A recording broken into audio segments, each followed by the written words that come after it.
Isso o tema, né?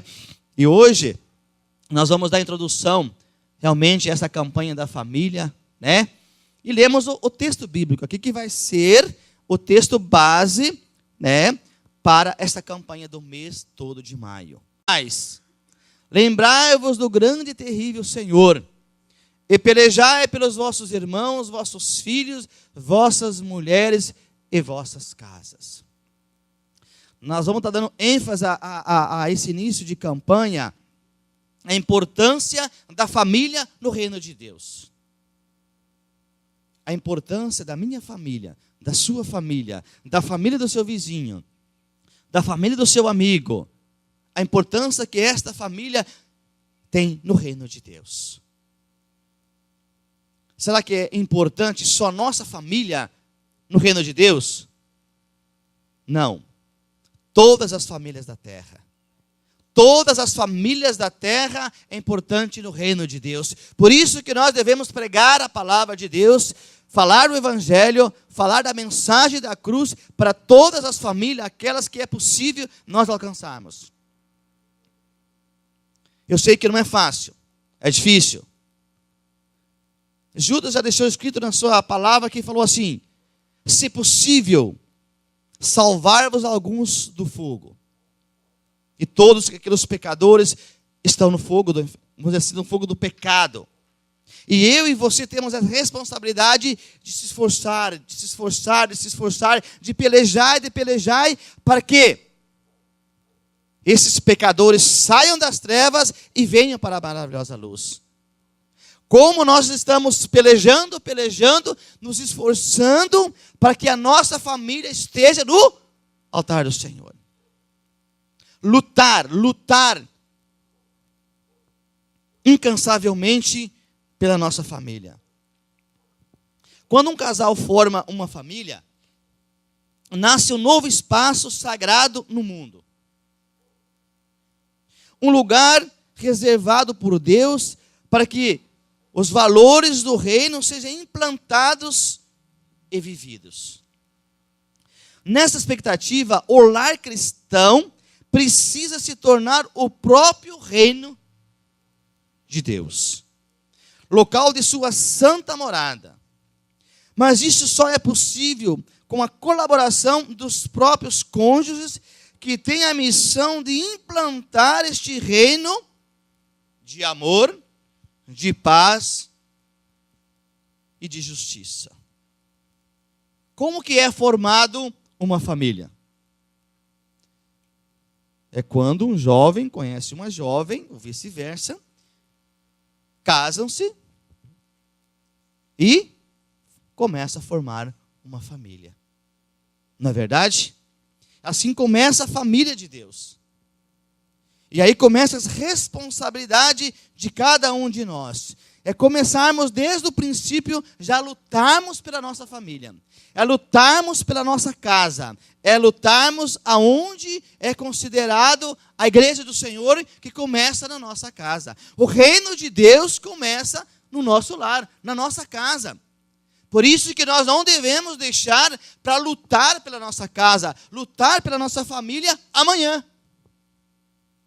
O momento é hoje, o momento é agora de nós lutarmos pela nossa família. E aí, meus queridos, nós vamos meditar um pouquinho no texto base aqui. Nós vamos falar de um personagem. Qual que é o nome do personagem mesmo? Qual que é o nome do personagem? Neemias, isso mesmo, Neemias. E aí, eu estava meditando assim no livro de Neemias e é fantástico. Até teve uma lição bíblica sobre Neemias que nós estudamos. E é maravilhoso como este servo de Deus, pelejou pela sua família, pela sociedade, pelas pessoas que ele amava. É incrivelmente como esse homem se dedicou à família, como esse homem se dedicou, vamos dizer, à igreja como um todo. E aí, queridos, diz assim, no começo aqui do primeiro capítulo de Neemias, diz assim: esta é a história de Neemias, filho de Acalias, no mês de Quisleu, no ano 20 do reinado de Artaxerxes, rei da Pérsia. Eu, que me chamo Neemias, estava em Suzã, a capital do país. Anani, um dos meus irmãos, chegou de Judá, com um grupo de outros judeus. Então, eu pedi notícias da cidade de Jerusalém e dos judeus que haviam voltado do cativeiro de Babilônia. E aí, ele começa a ouvir as palavras do seu irmão e dos outros judeus. Eles me contaram que aqueles que não tinham morrido e haviam voltado para a província de Judá estavam passando por grandes dificuldades. Contaram também que os estrangeiros que moravam ali por perto os desprezavam.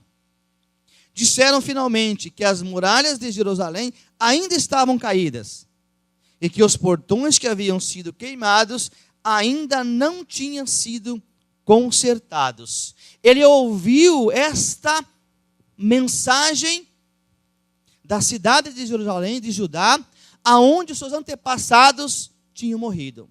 Aí olha o que ele começa a fazer. Olha como a reação deste homem de Deus quando ele ouve essas palavras.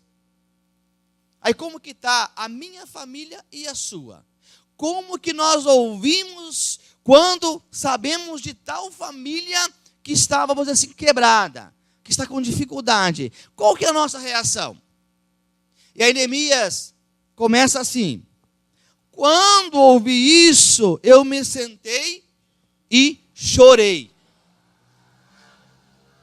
Quanto de nós temos chorado pelas dificuldades das famílias, da terra, da igreja, dos nossos amigos? Vão meditando aí.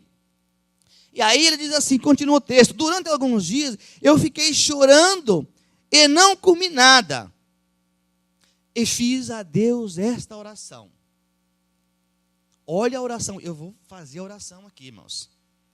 Olha a oração que Neemias fez. Ó Senhor, Deus do céu, Tu és grande, e nós te tememos. Tu és fiel e guarda a Tua aliança com aqueles que te amam. Vai meditando na oração dele. E aí, se nós podemos repetir essa mesma oração na nossa casa. Aqueles que temem e obedecem aos teus mandamentos. Olha para mim, ó Deus, e ouve as orações que faço dia e noite a favor de mim. Não, dos teus servos, o povo de Israel. Eu confesso que nós, o povo de Israel, temos pecado.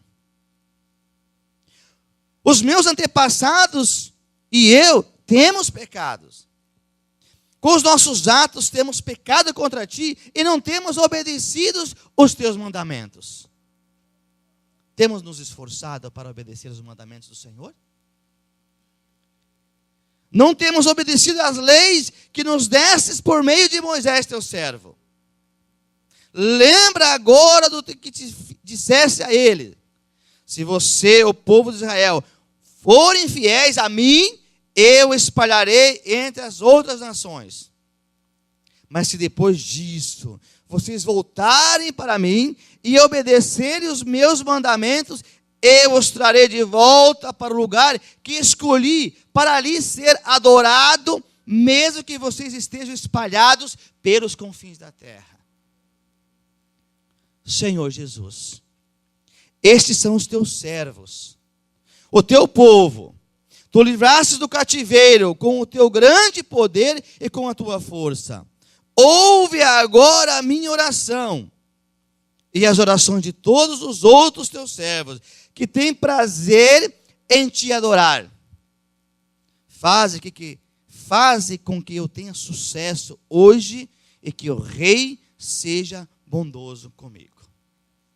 Esta foi a oração de Neemias quando ele compungiu o seu coração por um povo,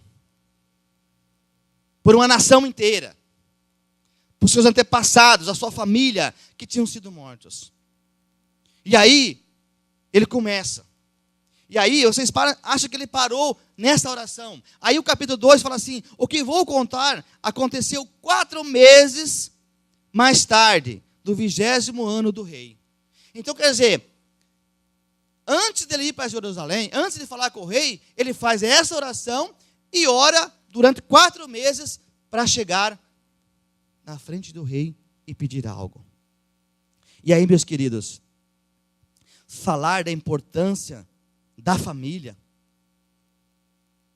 da importância que temos como a nossa família e com a família da igreja, da família dos nossos amigos, falar é muito fácil. Está aqui, ó, está tudo muito bem. Ó, amor, você tem Deus na tua casa, amor, você tem fé, você pratica o perdão, né? Você busca ser alegre, você busca a paz com todos. Não é isso. Mas eu quero ver é viver na prática, é fazer que a tua vida esteja a serviço dos outros. A vida cristã, meus queridos, a nossa vida como cristão, ela só tem importância no reino de Deus é quando nós fazemos algo por outros. É quando nós colocamos a nossa vida à disposição dos outros. Aí faz sentido para Deus. Aí nós estamos dando frutos para o Senhor. E aí Neemias, ele sempre dependeu de Deus e foi um homem de oração. Nós vimos aqui.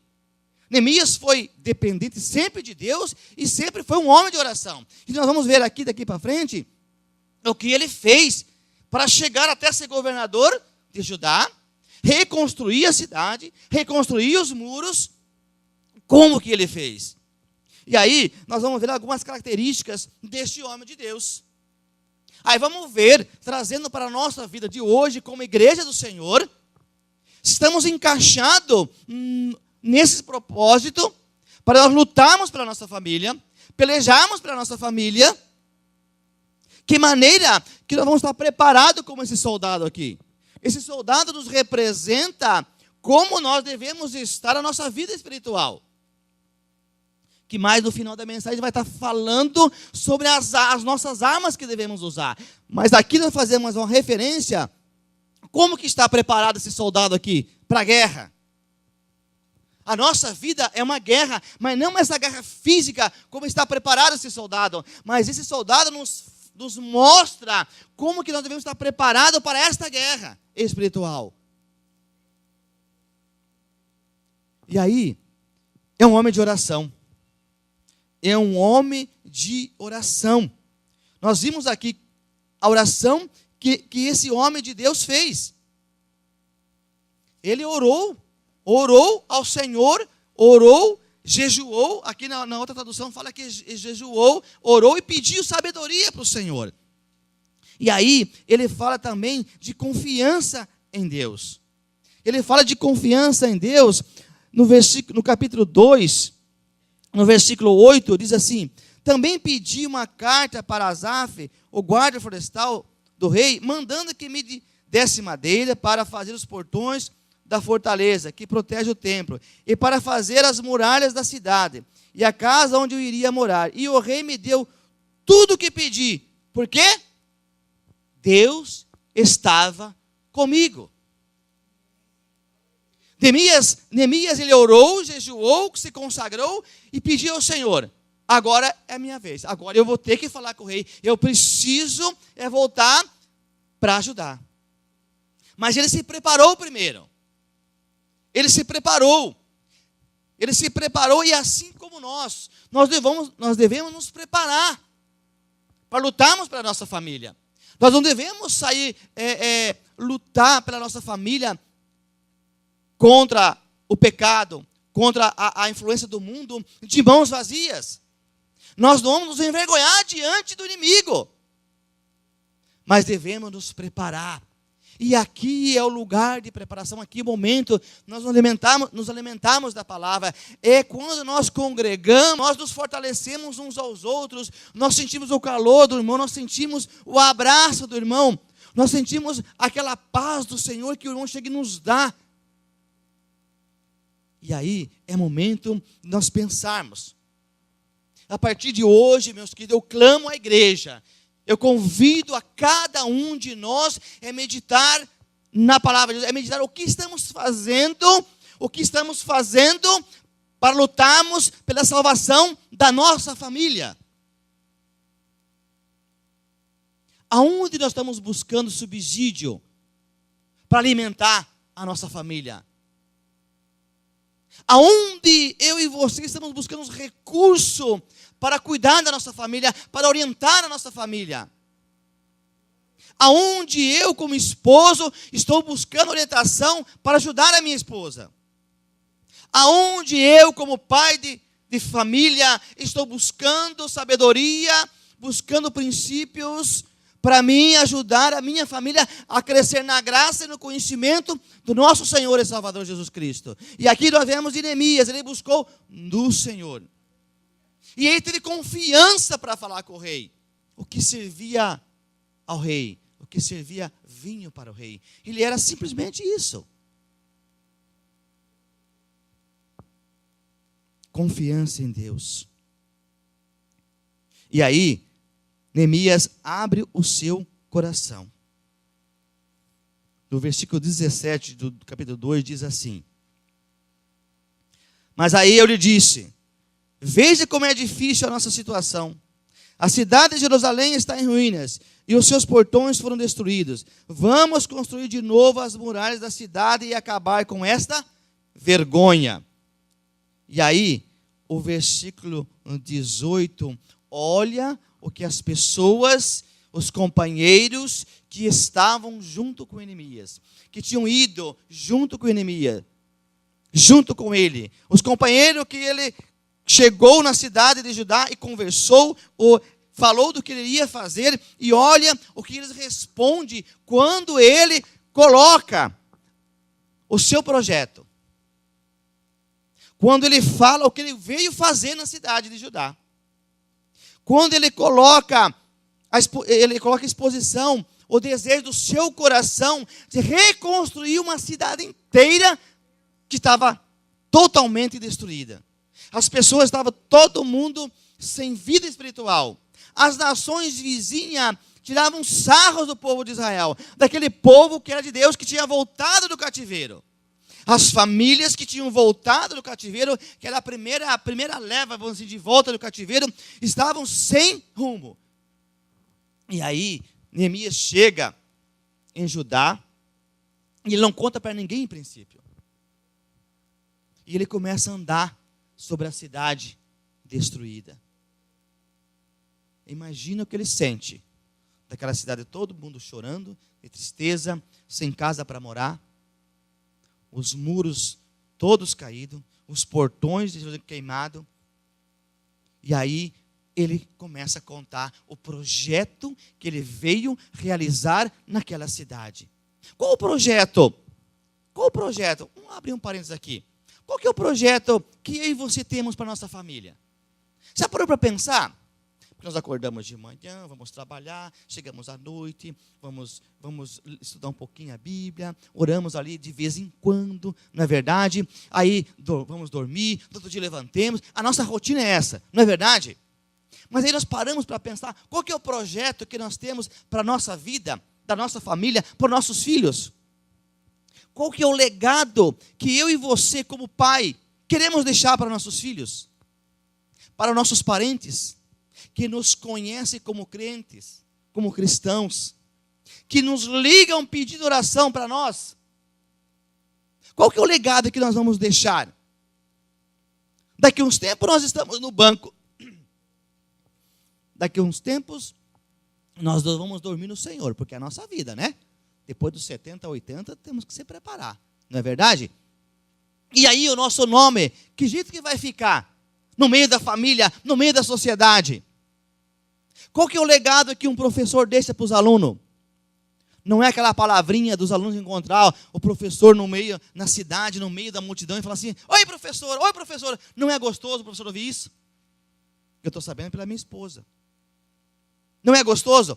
Então qual que é o legado que eu e você como pai, como chefe de família, você como professor, você como amiga das tuas vizinhas? Qual que é o legado que nós estamos deixando?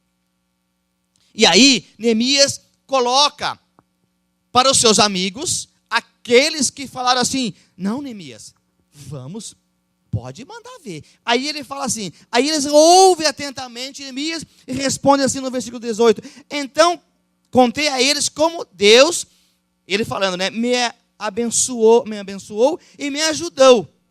E também contei o que o rei me tinha dito. E eles disseram assim, ó, vamos começar a construção. E se prepararam, e se aprontaram para começar o trabalho. A nossa família tem aceito essa proposta nossa? Estamos prontos para lutar pela nossa família? Nós estamos prontos para lutarmos, pelejarmos pelos nossos irmãos, nossos filhos, nossas mulheres e as nossas casas? Nós estamos prontos? Estamos preparados na palavra de Deus? Estamos preparados com a ajuda orientadora e capacitadora do Espírito Santo de Deus? Porque às vezes, queridos, nós queremos fazer as coisas e nós queremos mesmo fazer do nosso jeito. Eu estudei para isso. Imagina, eu fiz faculdade de teologia. Agora imagina, se alguém chegar e falar para mim, querer me ensinar alguma coisa da Bíblia, capaz que eu vou aceitar. Eu fiz teologia, eu fiz 4 anos de teologia. Meus queridos, isso acrescenta para nós. Mas o professor por excelência é o Espírito Santo de Deus. E se nós não deixarmos o Espírito Santo trabalhar em nossas vidas, ensinar nós como vivermos, nós não vamos conseguir. E aí Neemias aprendeu isso, aprendeu de Deus, porque ele falou assim, olha, Deus me abençoou, Deus me capacitou, e aí quando eu fui falar com o rei olhou nos meus olhos e falou assim, Neemias, por que você está triste? Você sempre esteve alegre? Aí Neemias falou assim, o rei, como é que eu vou estar alegre se eu acabei de saber que os meus antepassados, além de morrerem, os meus amigos, os meus antepassados estão todos, a cidade está toda destruída. Como é que eu vou estar feliz? E aí, o rei começa a entender Neemias. E nós entendemos qual que é o propósito de Deus para as nossas vidas. Temos ataque do inimigo todos os dias. As famílias estão sendo destruídas pelo inimigo das nossas vidas. E precisamos estar atentos contra isso. E aí, no capítulo 4 de Neemias, a partir do versículo 8, olha que Neemias fala para os amigos dele, que estão trabalhando com eles, estão todos divididos em grupo, construindo os muros, trabalhando, né? Aí ele fala assim, ó, aí se reuniram e combinaram que viriam juntos atacar Jerusalém e provocar confusão. É o inimigo deles, que era aqueles 2 camaradas lá, que vocês sabem qual que é o nome deles? Sambalate e Tobias. Eles não acreditavam que Neemias e seus amigos, o povo que ele tinha reunido, ia construir novamente os muros. Desdenhavam deles. E eles vieram aprontar confusão para inibir o trabalho. Mas aí, olha o que Neemias fala. Mas nós oramos ao nosso Deus e colocamos homens para ficar de vigia contra eles, de dia e de noite. E o povo de Judá cantava uma canção assim. Essa canção, o grupo de louvor daqui vai tirar. Vai ensaiar essa canção aqui. Olha só a canção que o povo começa a cantar. Os carregadores já estão cansados, e ainda há muito entulho para carregar. A construção desta muralha, quando vamos terminar? Os nossos inimigos pensavam que nós não poderíamos vê-los, nem saberíamos o que estava acontecendo, até que eles já estivessem quase em cima de nós, nos matando e nos fazendo parar o trabalho. E várias vezes os judeus que moravam entre os nossos inimigos vieram nos avisar dos planos que eles estavam fazendo contra nós. Então eu armei o povo como espadas, lanças e arcos e flechas. E os coloquei por grupos de famílias atrás da muralha, em todos os lugares onde ela ainda não estava consertada. E vi que o povo estava preocupado, e por isso disse a eles, e às suas autoridades e os seus oficiais: não tenham medo dos nossos inimigos. Lembre como o nosso Deus, o Senhor é grande e terrível, e lute pelos seus patrícios, pelos seus filhos, suas esposas e seus lares. A confiança que Neemias tinha em Deus, que aquele trabalho que ele começou, ele se preparou em oração, ele chegou, convidou as pessoas certas, divulgou o projeto que ele queria para aquela cidade, para reconstruir os muros de Jerusalém e abençoar as famílias. E as pessoas de bem, as pessoas que temiam a Deus, as pessoas que acreditaram em Neemias, acreditaram no poder de Deus, do Deus de Neemias, acreditaram piamente que poderia dar certo. E eles construíram. E as pessoas, as nações vizinhas admiravam, falavam assim: mas não é impossível. É impossível, com pouco tempo, com poucos trabalhadores, ser reconstruído os muros de Jerusalém em tempo recorde. Que explicação tem isso? É o poder de Deus. É o poder sobrenatural de Deus. Nós precisamos, queridos, a igreja do Senhor, ela precisa acreditar sobre essa ação sobrenatural de Deus sobre as nossas vidas. Nós precisamos crer no Deus invisível. Nós precisamos crer no poder do Espírito Santo de Deus, no comando das nossas vidas, no comando da nossa casa, da nossa família. Mas para que isso aconteça, para que nós possamos pelejar pelos nossos filhos, nossos irmãos, nossas mulheres, nossas casas, nós precisamos estar preparados no Evangelho do Senhor. Nós precisamos estar preparados pela palavra de Deus. Não adianta, irmãos, nós recebemos conselhos daquele, não adianta. Não adianta nós buscarmos autoajuda em livros, não sei o que, não. Nós precisamos confiar no Deus Todo-Poderoso, crer no Deus Todo-Poderoso, acreditar nas promessas de Deus, que elas nunca vão falhar, que as promessas de Deus todas vão ser cumpridas. Deus falou, Deus vai cumprir. Jesus falou que estaria conosco todos os dias até o final dos tempos. Deus estaria conosco pelejando pela nossa casa, pela nossa família, todos os dias. Ah, não, mas na Bíblia está escrito que a peleja não é nossa, é de Deus. Deus vai lutar por nós quando nós chegamos no nosso limite. Quando nós não podemos mais, não conseguimos mais andar, não conseguimos mais, aí Deus pega e nos carrega no colo.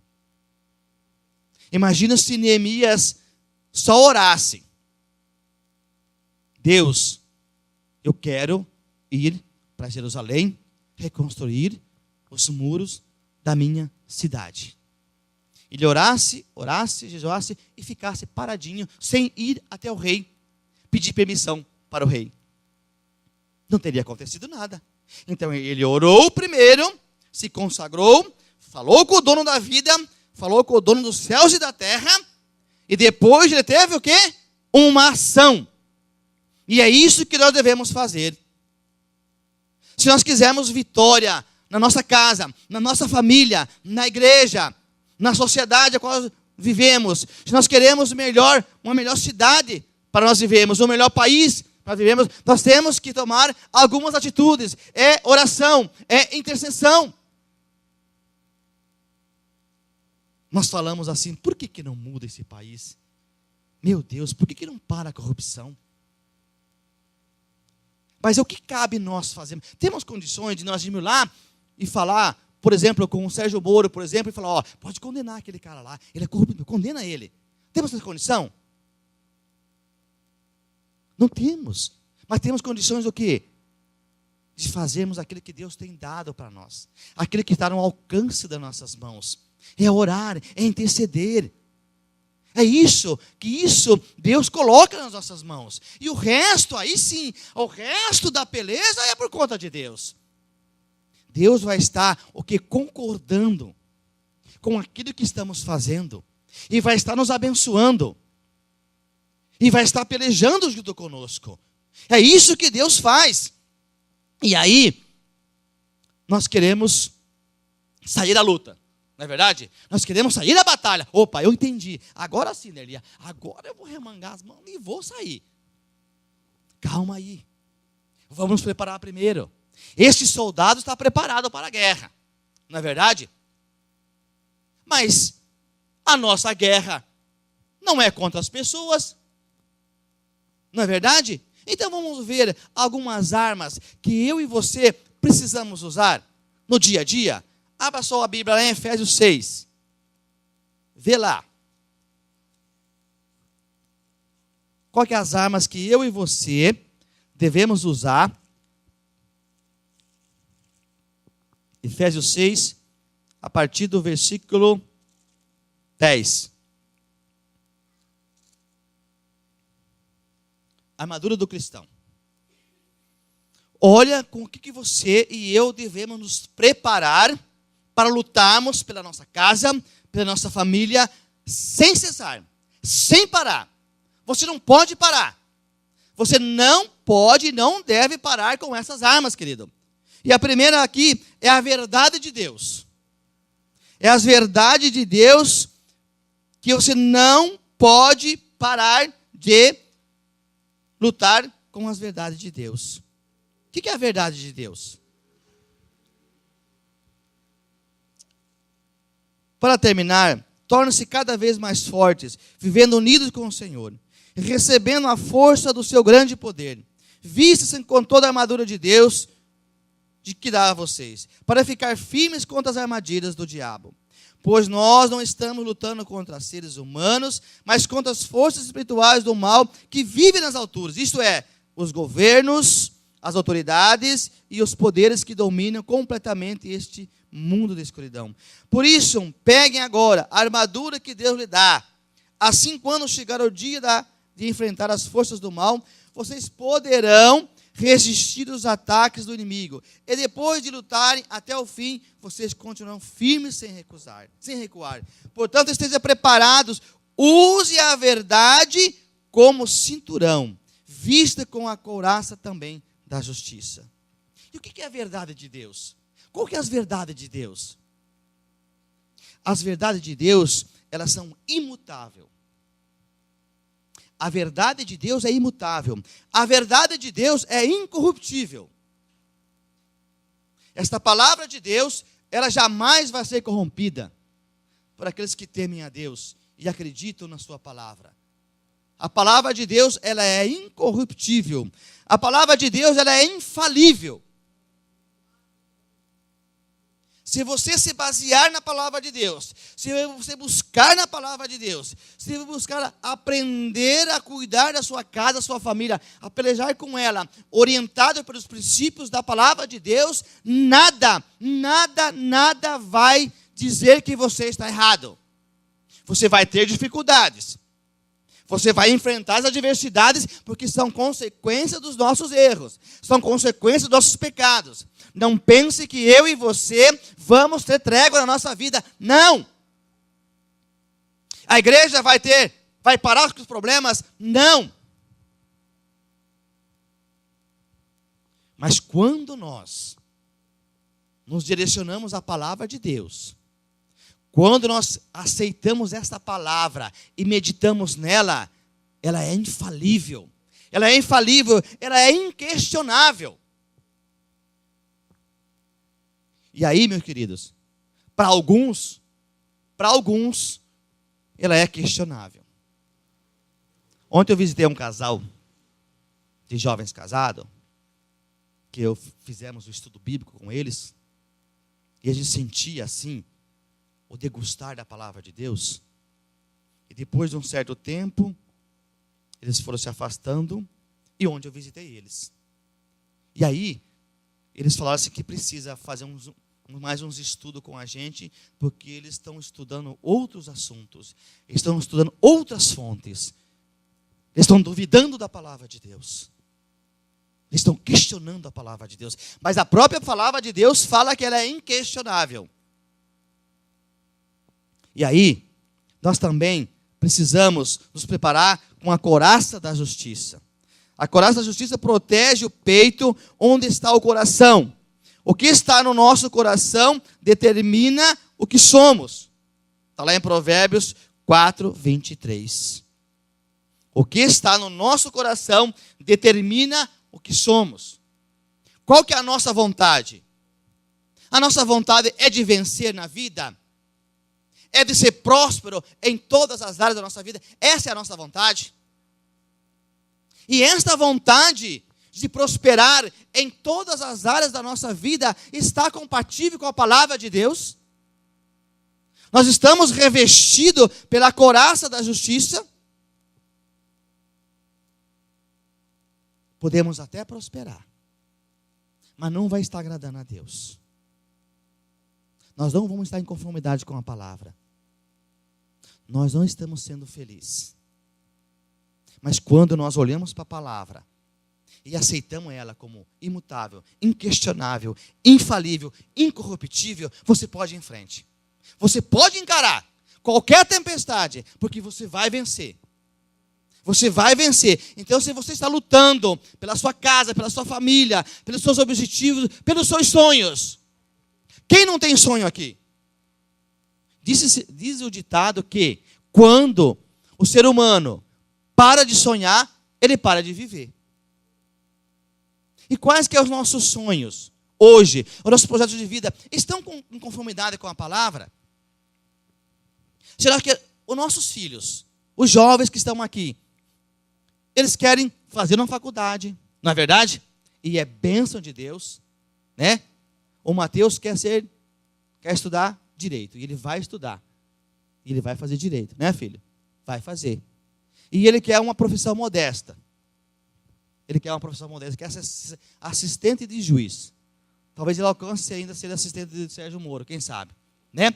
Mas aí, queridos, nós queremos isso para nossos filhos. E é dever dos pais, não é verdade? Mas o que nós estamos almejando a mais? Será que adianta os nossos filhos alcançar uma carreira fantástica, ter um nome lá estampado como um advogado bem-sucedido, um médico bem-sucedido? Mas e aí? Jesus Cristo faz parte da vida dele? Jesus Cristo está fazendo parte desse projeto? Nós orientamos os nossos filhos, nós desejamos isso para os nossos filhos, nós trabalhamos com nossos filhos, nós lutamos junto com nossos filhos, que eles lutem pela profissão, mas não deixem de lutar pela vida espiritual. Será que estamos acompanhando o crescimento do raciocínio dos nossos filhos? O que nossos filhos estão pensando hoje? Será que eles ficam até 4 horas da manhã no computador? E nós não sabemos disso? Nós sabemos todos os sites que eles estão abrindo? Será que nós sabemos mesmo? Será que os nossos filhos têm confiado em nós de dizer assim, não, pai, não tenho feito nada ilicitamente, tá? Eu tenho até ficado um pouco até mais tarde, mas eu tenho visto coisas boas, só coisas que edificam. Pode confiar em mim. Será que nossos filhos têm essa confiança de se abrir com nós? E aí, é o sonho dos nossos filhos. É o sonho dos nossos filhos se formarem e terem uma carreira bem-sucedida, terem um bom emprego. É maravilhoso, é fantástico, nós lutamos por isso. Mas aí, queridos, nós temos sentado com eles em casa, estudado um pouquinho a palavra de Deus, temos orado um pouquinho com nossos filhos, eles têm degustado um pouquinho conosco desta palavra. E nós, pais, será que temos dado bom exemplo para os nossos filhos? Será que os filhos têm visto nós, mesmo pelo buraco da porta, têm visto nós lendo a Bíblia? Será que os nossos filhos têm ouvido de vez em quando a nossa voz, orando ao nosso Deus, pedindo proteção para nossos filhos? Será? E aí nós queremos pelejar pela nossa família. Nós temos esse desejo. Mas aí, meus queridos, nós temos que nos preparar.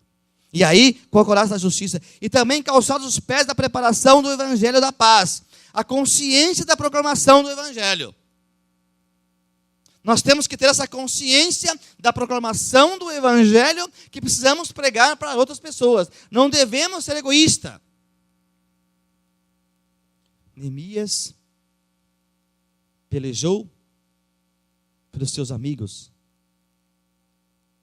pela sua cidade onde seus antepassados tinham morrido.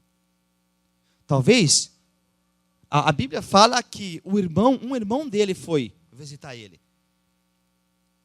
Talvez ele procurasse deixar o irmão dele ali junto com ele, morando no palácio. Com certeza o rei conseguiria um emprego para o irmão dele, não é verdade? E ele falou, não precisa voltar não, deixa, esquece que lá. A cidade está destruída mesmo, não, deixa lá. Não. Ele sentiu compaixão. Ele sentiu compaixão por uma nação inteira. E aí, nós temos sentido compaixão pelas famílias que estão sendo destruídas. Nós estamos sentindo compaixão pelos jovens que estão sendo mortos aí na faixa etária de 14 a 21 anos. Nós temos que ser compadecidos pelaquela mãe que às vezes aparece na televisão chorando a morte do filho. Nós temos nos compadecido por o país inteiro que está sendo destruído pela guerra. Somente inocentes estão morrendo. Nós estamos compadecidos. Nós temos feito algo para mudar o mundo. Nós temos feito algo para que o mundo, para que essas tragédias do mundo possam estar mudando. E aí, a proclamação, nós temos que ter a consciência da proclamação do evangelho da paz, que é este evangelho aqui, ó. Não tem imitação, não tem dificuldade. É só a gente falar do amor de Cristo, é falar da palavra de Deus, é conversar com as pessoas do amor de Cristo, para as pessoas que Cristo quer salvar a família, que Cristo quer salvar os filhos, que Cristo quer salvar a sociedade, que Cristo quer ver a sua igreja avivada com alegria nos corações. Jesus Cristo quer ver a sua igreja cantando louvores ao nosso Deus com alegria estampada em nossos corações. Que nós possamos viver esse evangelho com alegria nos nossos corações. E aí, nós também temos que nos preparar com o escudo da fé. Acreditar na fé. E assim, tem várias traduções, vários conceitos, vários significados de fé. Mas eu gosto muito dessa aqui. O que é ter fé? O que é o nosso escudo da fé? E eu coloquei aqui, acho interessante, pouquinhas palavras. Diz assim, acreditar no que Deus disse. Fé é acreditar no que Deus disse. E o que está escrito aqui? Se é para acontecer, vai acontecer. Se Deus disse, vai acontecer. Se Deus escreveu os 10 mandamentos com o seu próprio dedo, é o único texto da Bíblia que fala assim, Deus escreveu com o seu próprio dedo, o seu próprio Espírito, os 10 mandamentos. E aí nós estamos esforçando para andar nos princípios dos mandamentos da lei de Deus. Capacete da salvação é ter a sua mente protegida dos ataques do inimigo. Aqui o soldado está sem capacete, né? Eu não sei se ele queria mostrar seu cabelo, alguma coisa nessa foto aí, mas os soldados também usavam capacete. É ter sua mente protegida dos ataques do inimigo. A nossa mente, ela tem absorvido qualquer coisa? A nossa mente tem recepcionado a qualquer coisa e nós ficamos encucando, mas será que é? Será que não é? Mas será que Deus disse, não disse? Mas essa palavra aqui, ela tem várias interpretações, mas qual que é a mais correta? Eu vou procurar saber primeiro qual que se aproxima mais da verdade. Temos colocado essas dúvidas na nossa mente. Nós temos colocado dúvida que a nossa casa, que a nossa família é bênção de Deus. Temos colocado em dúvida que os nossos filhos é herança do Senhor? Essas coisas nós não podemos colocar em dúvida. A nossa mente tem que estar cheio das coisas boas, cheio de Deus, cheio do Espírito Santo de Deus. E aí, nós não damos tão importância quando Jesus fala assim: depois que vocês aceitam a minha palavra, aceito eu como Senhor das suas vidas, a aceitação do Espírito Santo em suas vidas, não é mais vocês que vivem, é Cristo que vive em vós. E aí, nós não damos muita ênfase nesta palavra, nesta passagem bíblica. Não é eu que mais vivo. Não, é Cristo que vive em nós. Então, nós temos que deixar Cristo nos orientar. Como que está a nossa mente? E aí, a espada do Espírito, que é a palavra de Deus. É a palavra que nos direciona em tudo. E aí, queridos, quando a gente começa a falar de família, começa a falar de Deus, o Deus da nossa família, o Senhor das nossas vidas, é Ele que nos deu a vida, é Ele que nos sustenta.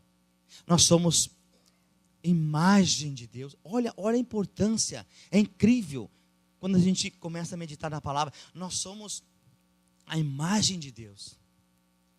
Nós somos parecidos com Deus. Olha só, nós somos parecidos com Deus.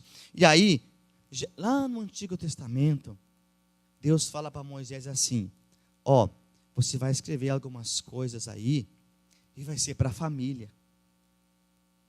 A família, depois de 2000 anos, ela vai estar lendo a minha palavra e ela vai estar se esforçando para se encaixar. Abra a sua Bíblia em Deuteronômio 6.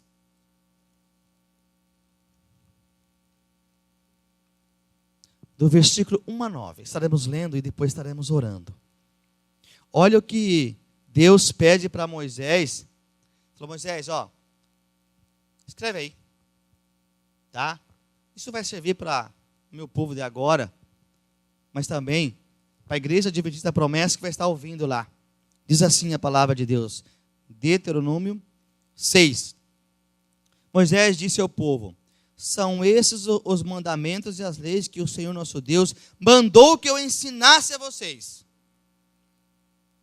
Portanto, obedeçam a esses mandamentos na terra em que vão entrar e que vão possuir.